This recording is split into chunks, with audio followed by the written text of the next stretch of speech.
सवाल देखते हैं, परमादेश रिट का अर्थ क्या है?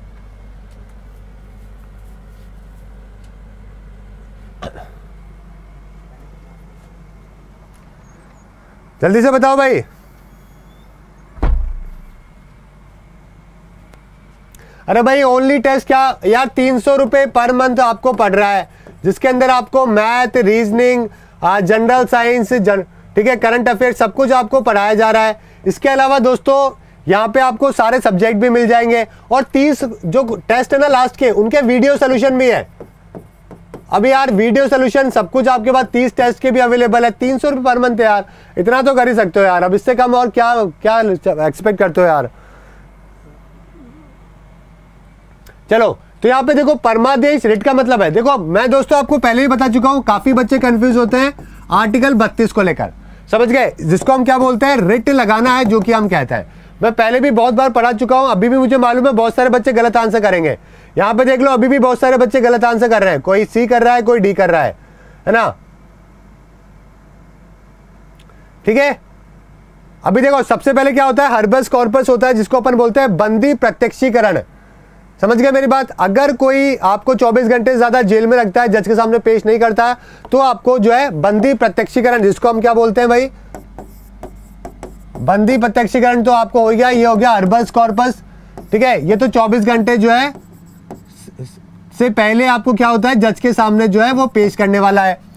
सेकंड की बात करें दोस्तों तो परमादेश होता है, मैंडामस जिसको अपन कहते हैं, इसको बोलते हैं अपन परमादेश, यानी कि मैंडामस। मुझे मालूम है इस वाले क्वेश्चन में बहुत सारे बच्चे कंफ्यूज होते हैं, इसलिए डिटेल के अंदर करवा रहा हूं, समझ गए। ये कोई भी लोक अधिकारी अपना कर्तव्य नहीं कर रहा है, कोई काम नहीं कर रहा है, समझ गए, तो उन अधिकारियों के खिलाफ जो है ना, ये मैंडामस है जो कि लगाई जाती है। तो ये आपको अधिकारी याद कर लो, आपका काम हो जाएगा, समझ गए।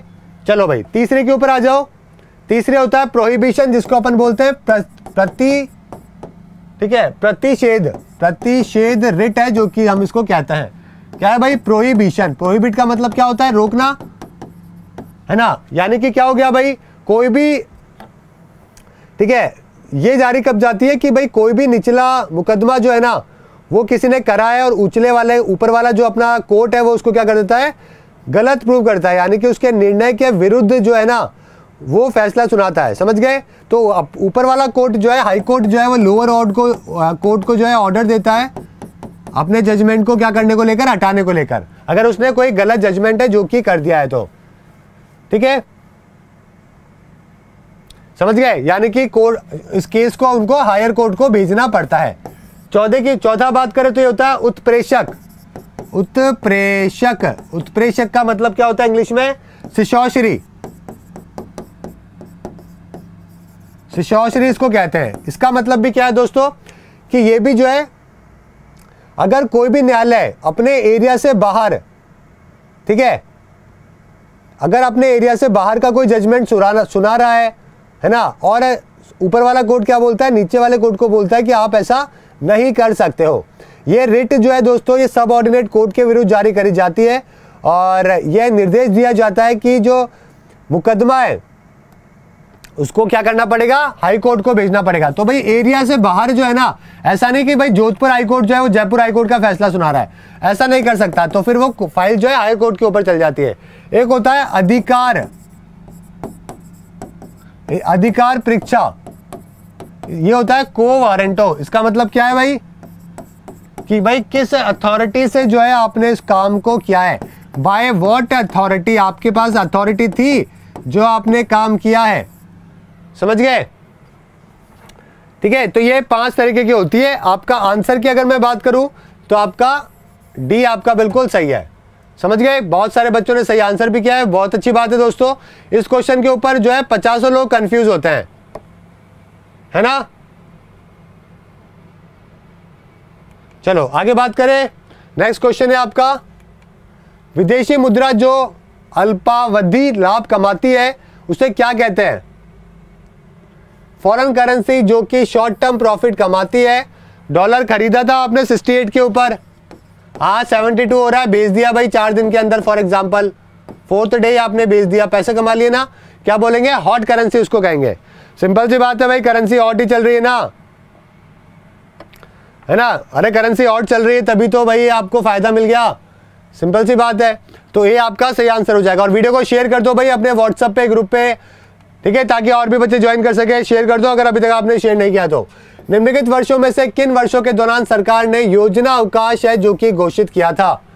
जल्दी से बताओ भाई, योजना अवकाश कब घोषित किया गया था?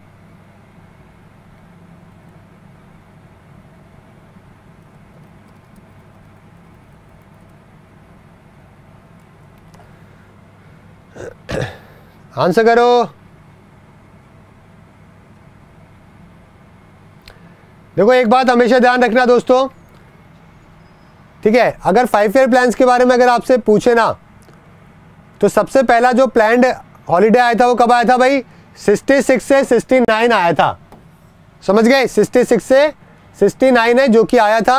और थर्ड 5 ईयर प्लान के बाद में जो है ये आया था, क्योंकि इंडिया पाकिस्तान की वॉर हो गई थी और उस टाइम पे जो है वो पैसा हमारे पास ज़्यादा नहीं था, समझ गए मेरी बात?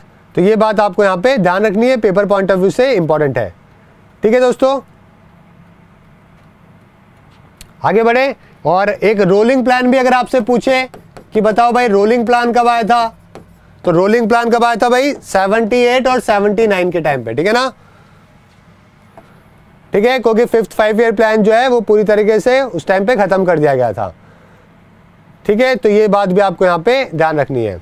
अगला सवाल है आपका, प्रधानमंत्री उज्ज्वल योजना किस चीज से संबंधित है? जल्दी से बताओ भाई, उज्ज्वल योजना। देखो यार अगर ऐसे क्वेश्चन गलत करोगे माता रानी पाप देगी, मतलब सिंपल सी बात है, बहुत सिंपल से क्वेश्चन है। और इतना पढ़ा दिया, इतना कर दिया, उसके बाद में भी आप बोलोगे कि सर ये उज्ज्वल योजना क्या है, तो मतलब वही है कि भाई छत पे जाना पड़ेगा फिर तो। प्रधानमंत्री के द्वारा 2016 में लॉन्च करी गई थी और टारगेट क्या था कि 5 करोड़ एलपीजी कनेक्शन जो है गांव के अंदर आज भी क्या होता है ना, उसके ऊपर बनाते हैं ना, क्या बोलते हैं यार, जो भी चूल्हे के ऊपर रोटियां बनाते हैं, तो क्या होता है कि काफ़ी गैस है जो कि ऑक्सीजन, ये जो कार्बन डाइऑक्साइड है, मोनोऑक्साइड है ना, ये क्या जो है बॉडी में जाती है, महिलाओं के काफ़ी नुकसान पहुंचाती है, ठीक है, कार्बन।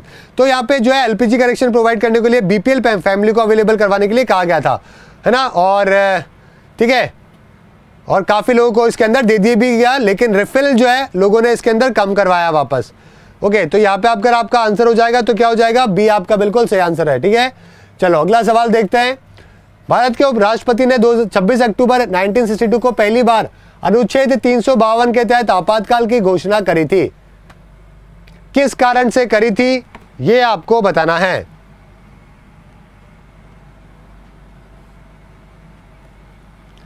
बताओ भाई, 1962 के अंदर, 52 नहीं है, 62 है। 1962 में पहली बार जो है 352 काम में लिया, नेशनल इमरजेंसी काम में ली गई थी। क्यों ली गई थी भाई? क्योंकि देश की सिक्योरिटी को बड़ा खतरा था, है ना, चाइनीज एग्रेशन था ना भाई, चाइना के साथ में वॉर हुई थी ना, तो इसलिए जो है लगाए गए थे। तो सी आपका बिल्कुल सही आंसर होगा, ठीक है। ओके, तो देश की सिक्योरिटी को लेकर, एक्सटर्नल एग्रेशन को लेकर, समझ गए? तो एक्सटर्नल एग्रेशन की वजह से किया गया था। दो ही तो है कारण, दो ही तो है दोस्तों, सिक्योरिटी ऑफ इंडिया पहला कारण या फिर एक्सटर्नल एग्रेशन, ये दो कारण की वजह से ही जो है लगाई जाती है। अगला सवाल, निम्नलिखित राज्यों में से कौन सा राज्य परिसीमन आयोग 2002 के अधीन नहीं था? कौन सा राज्य नहीं था भाई डेलिमिटेशन कमीशन के अंडर में?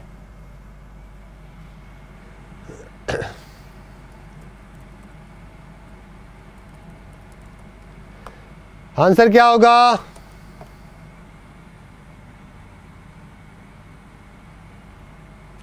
देखो, डेलिमिटेशन कमीशन, जिसको दूसरा नाम क्या दिया जाता है, इसको बाउंड्री कमीशन भी दिया जाता है, दूसरा नाम क्या बोलते हैं भाई? बाउंड्री कमीशन भी कहते हैं इसको, यानी कि बाउंड्री का इसने काम किया था, है ना। और टास्क क्या था इसका कि भाई राज्यों के बीच में जो बाउंड्री है ना, उसको जो है डिफाइन करना, और लोकसभा की जो कंस्टिट्यूएंसीज है वो उस बाउंड्री के हिसाब से पता करना, है ना। तो ये जो है इसके अंदर काम है जो कि किया गया था, समझ गए। और मोस्ट रिसेंट कौन सा था? 2002 का था, 2001 के सेंसस के बाद में जो है और जस्टिस थे कुलदीप सिंह, है ना, वो कौन थे, इसके चेयरपर्सन थे, क्या नाम था, कुलदीप सिंह थे, जो कि इनके रिटायर्ड जज थे सुप्रीम कोर्ट के, वो इसके चेयरमैन थे, तो उनको इसका हेड है जो कि बनाया गया था, ठीक है, और इसमें डिफाइन करने के लिए कहा गया था। ओके, और यहाँ पे आंसर क्या हो जाएगा इसके अंदर दोस्तों, झारखंड नहीं था, यानी कि सी आपका बिल्कुल सही आंसर है, जो कि हो जाएगा। समझ गए, झारखंड के बारे में इसमें डिस्कशन नहीं किया गया था। ओके, अगला सवाल देखें। अगला सवाल है आपका जो कि है दोस्तों, प्रथम अफीम युद्ध किसके बीच में लड़ा गया, फर्स्ट ओपियम वॉर के बारे में आपको यहां पे बताना है।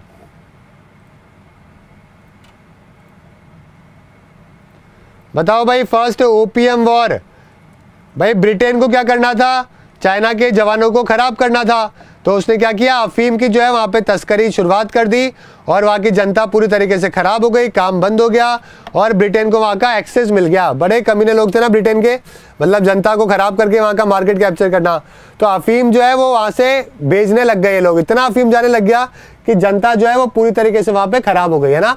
चाइना और ब्रिटेन के बीच में लड़ाई हुई थी, फाइनली जो है दोस्तों चाइना को लड़ाई लड़नी पड़ी ये वाली, 1839 से लेकर 1842 के बीच में जो है ये लड़ाई लड़ी गई 2 साल, और ब्रिटिश इसके अंदर जीत गए।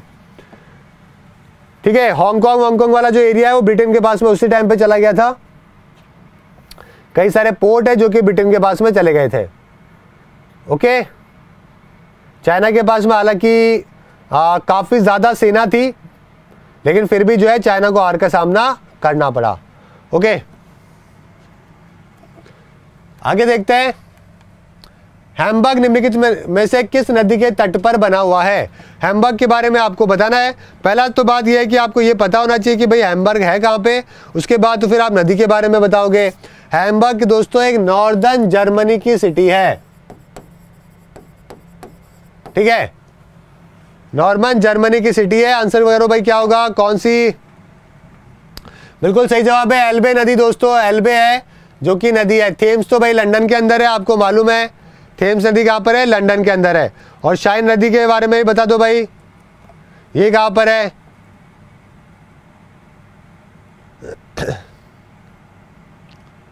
ठीक है। अगर आपसे शाइन नदी के बारे में पूछे तो ये आपके फ्रांस के अंदर है दोस्तों, ध्यान रखिएगा, ठीक है, और ये आपके थेम्स लंदन के अंदर। ओके, चलो भाई अगला सवाल देखते हैं। निम्नलिखित शासकों में से किसने शासनकाल में इटली के व्यापारी निकोली दी कॉन्टी ने विजयनगर की यात्रा करी थी। ये क्वेश्चन तो हम कर चुके हैं, अभी गलत नहीं करोगे ना, रिपीटेड क्वेश्चन है, रिपीट क्वेश्चन तो गलत नहीं करोगे ना। इस क्वेश्चन के बारे में तो हम पहले पढ़ चुके हैं ना, हमने बात करी थी देवराया जो है द्वितीय विजयनगर के जो रूलर हुआ करते थे, उनके टाइम पे इटालियन आदमी आया था, कॉन्टी आया था। ठीक है, अगला सवाल है, कौन से राज्य ने नई फोर्स बना रखी है राइनो के प्रोटेक्शन को लेकर। बड़ा सवाल बच्चों वाला है, चाहे रोहित फॉर राइनो अभियान हो,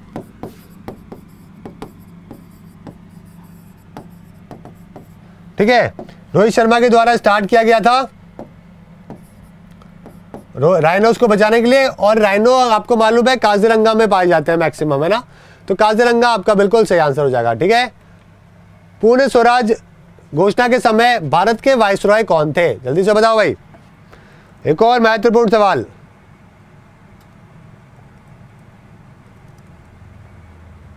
पूर्ण स्वराज डिक्लेरेशन दोस्तों आईएनसी के द्वारा करी गई थी 19 दिसंबर 1929 को करी गई थी। समझ गए कि पूरी तरीके से हम देश को आजाद कर लेंगे। जवाहरलाल नेहरू जी के द्वारा फ्लैग है, झंडा है जो कि लहराया गया था 31 दिसंबर, डेट भी पूछ लेते हैं, ये वाली इंपॉर्टेंट है, 1929 को। समझ गए, कौन सी नदी के किनारे, रावी नदी के किनारे, ये भी पूछ लेते हैं, बहुत सारे सवाल बन रहे हैं इसमें से। कहां पे करा गया था, लाहौर के अंदर किया गया था। सब अपने आप में सवाल है, ये सारे अपने आप में सवाल है जो कि आपसे पूछे जाते हैं। ठीक है, और गांधी जी और सबको बोल दिया था कि भाई 26 जनवरी 1930 को हम लोग क्या हो जाएंगे, आजाद हो जाएंगे। नहीं हो पाए 30 को, इसलिए 26 जनवरी को हमने क्या मनाया, हमारा स्वतंत्रता दिवस मनाना, सॉरी क्या बोलते हैं अपना गणतंत्र दिवस है ना, रिपब्लिक डे है जो कि हमने इसको मनाया क्योंकि 26 जनवरी को हमारा सपना था आज़ाद होने का। समझ गए मेरी बात? उस टाइम पे कौन थे? अरविंद था उस टाइम पे। बी आपका सही आंसर होगा। ठीक है, ओके। चलो राउंड टेबल कॉन्फ्रेंस की भी बात करी गई। कॉन्फेडरेशन कप कौन से खेल से संबंधित है? कन्फेडरेशन कप जो है वो कौन से खेल से संबंधित है?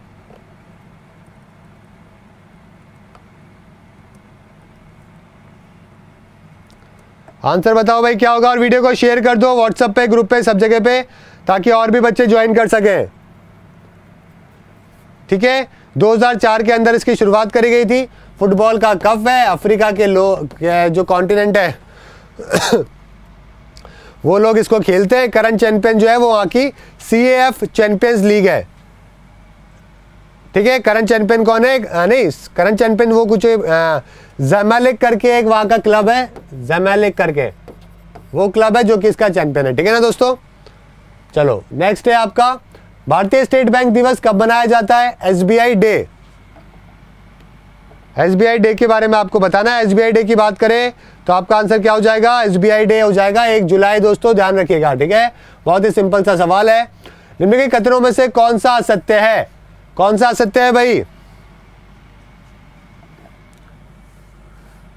कौन सा असत्य है? देखो दोस्तों ये बिल्कुल सही है। इग्नियस रॉक के अंदर कोई भी परतें नहीं होती है, मतलब ये ठीक है, ये सही है। सिस्मोलॉजी जो है वो जियोलॉजी की ब्रांच है, सही है। इग्नियस रॉक में आपको फॉसिल नहीं मिलते हैं, अनगे चट्टानों में जीवाश्म है, बिल्कुल सही बात है। ये यहाँ पे गलत है। मेटामॉर्फिक नहीं है। लाइमस्टोन जो है दोस्तों वो सेडिमेंट्री का पार्ट है। सेडिमेंट्री जो रॉक होती है बीच वाली, जिसके अंदर लेयर्स होती है, जिसके अंदर आपको क्रूड ऑयल मिलता है, पेट्रोल में ये सब जो चीज़ें मिलती है ना, गैस मिलती है, नेचुरल गैस, ये वाला जो है ना इसमें आपको लाइमस्टोन मिलता है। लाइमस्टोन नहीं तो बाद में जाके मार्बल बनता है जब वो मेटामॉर्फिक रॉक बन जाता है। समझ गए मेरी बात? कैल्शियम कार्बोनेट उसको अपन कहते हैं। ठीक है, सह्याद्री टाइगर रिजर्व किस राज्य में स्थित है? शाद्री बताइए जल्दी से, बहुत ही सिंपल क्वेश्चन है। महाराष्ट्र आपका सही आंसर होगा। ऋग्वेद के अंदर वितासा को क्या कौन सी नदी का नाम था?